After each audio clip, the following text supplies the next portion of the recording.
Viral infection की वजह से सर्दी खांसी व जुकाम होना आम बात है। खासकर सर्दी के दिनों में अगर थोड़ी सी भी लापरवाही हो तो ये काफी तेजी से फैलता है। कई बार तो ऐसी सर्दी खांसी और कफ काफी ज्यादा दिनों तक बनी रह जाती है और जल्दी ठीक ही नहीं होती। ऐसे में इसका आयुर्वेदिक उपचार करना ही सर्वोत्तम उपाय है।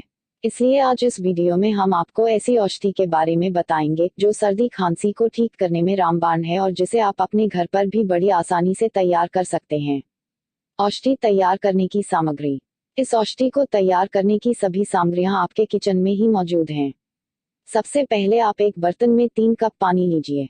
अब इसमें आधा चम्मच जीरा, आधा चम्मच अजवाइन, 4-5 काली मिर्च के दाने, कद्दूकस किया हुआ थोड़ा सा अदरक, साबुत दालचीनी, गुड़ की छोटी सी डली और 6 सेकंड 8 तुलसी के पत्ते डालें। अब इसको उबालने के लिए रख दें। इसे तब तक उबालें जब तक पानी आधा न रह जाए। इसके बाद इसे छानकर आप इस औषधीय काढ़े का सेवन करें। आप इसमें थोड़ा शहद मिलाकर भी पी सकते हैं।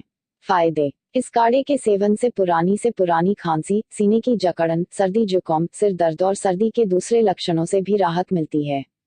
साथ ही कफ, बलगम और गले की खराश वगैरह भी दूर होती है। ये काढ़ा बहुत ही गुणकारी है जो वायरल इन्फेक्शन को ठीक करने में लाभकारी होता है। साथ ही इम्यूनिटी बढ़ाने में भी उपयोगी होता है। हालांकि इस काढ़े का सेवन आप कभी भी कर सकते हैं, लेकिन सुबह सुबह इसे पीना अधिक फायदेमंद होता है।